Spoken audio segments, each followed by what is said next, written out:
Hello and welcome back to StudentBlue.com. In our previous lecture, we learned about overriding. Okay, so in this lecture, we're going to learn about overloading. So overloading is also one of the important features of Java programming language. So what is overloading? So overloading is the ability to define a behavior that is specific to a subclass type, which means a subclass can implement a parent class method based on its requirement.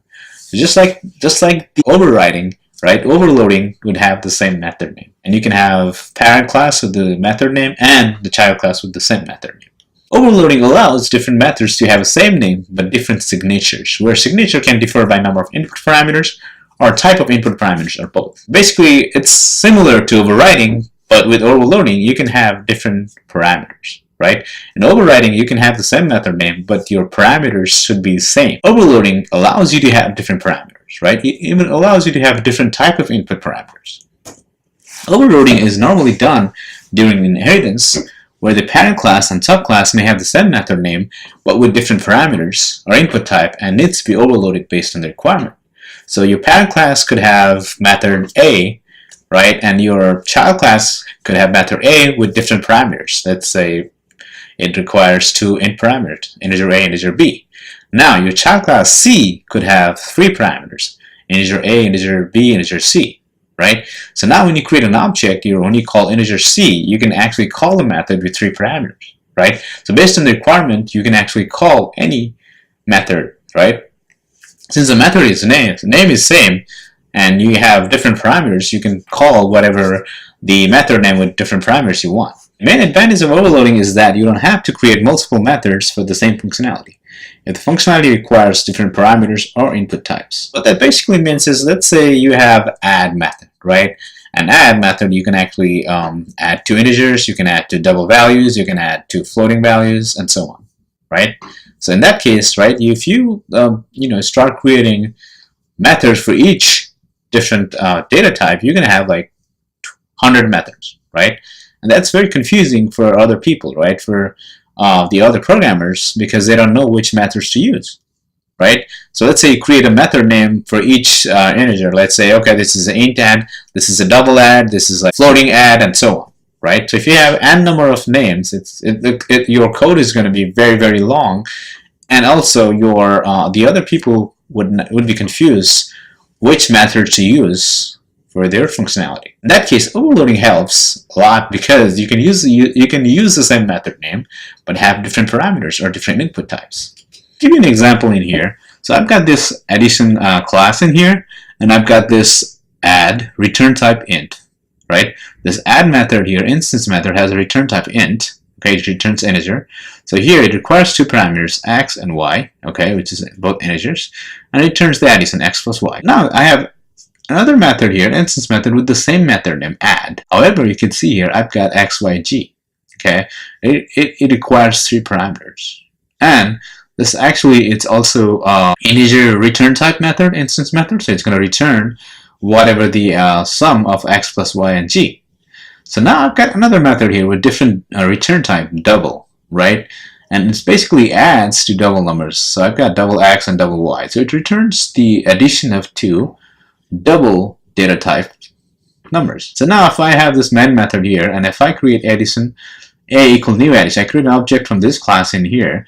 If I print a.add, I just put integer in here. So if I do that, it's actually going to call this one here. It knows that, okay, you've got this integer here, so I'm actually going to call this one, right? And now if I call a.add with three parameters, it's actually going to call, okay, this one here we only have two parameters, so I'm going to use this one with three parameters. It's going to use this a.add with this. It's going to overload this method here. You're going to call this one here, and let's say you have decimal values, right, or double values. Then it's going to actually call this one.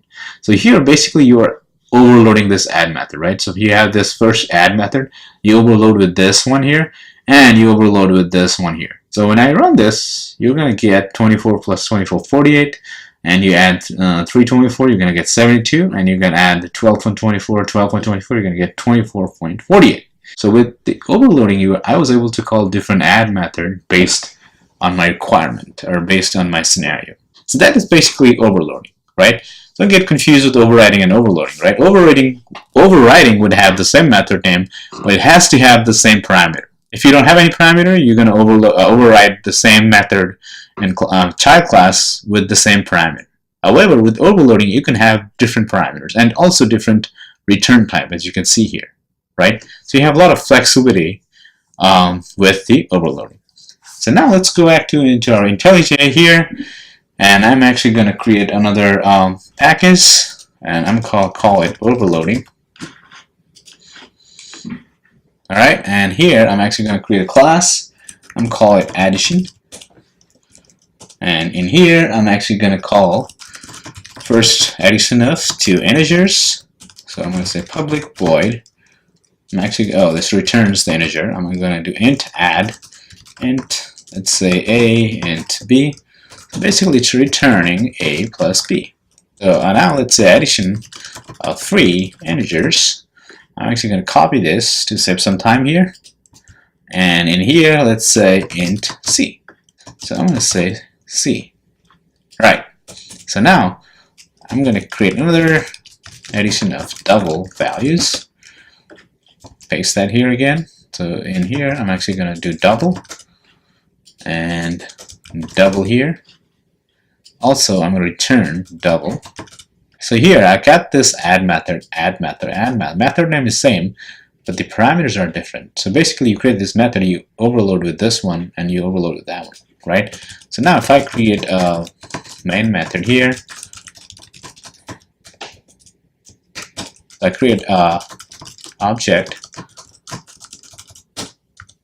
okay, a dot, I'm going to do system.out.println because you're returning it, right? You're saving it.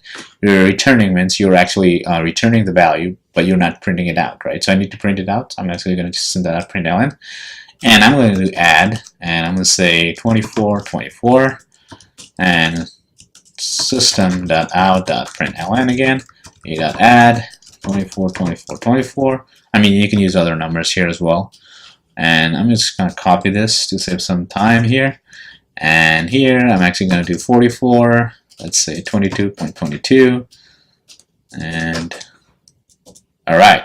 So now if I run this, first it's going to say 48, then it's going to say 72, and it says 46.66, right? So here I'm calling the same method name add, and here I'm calling this method name here. Actually, you're overloading this add method. So that is pretty much what overloading means, right?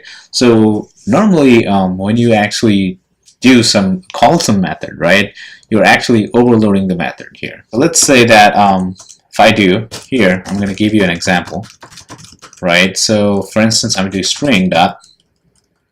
So you can see here, right, the dot value. As you can see here, this value of method of the string class has different parameters, right? So all this like value of methods are being overloaded, right? There's like so many values in here with different parameters. As char, this is object, boolean, double, split, so on. So that is pretty much what overloading in Java is. Okay, overriding and overloading are very, very commonly used in Java. It's a very important concept you need to understand. All right, so that's it for this lecture. I will see you guys in our next lecture.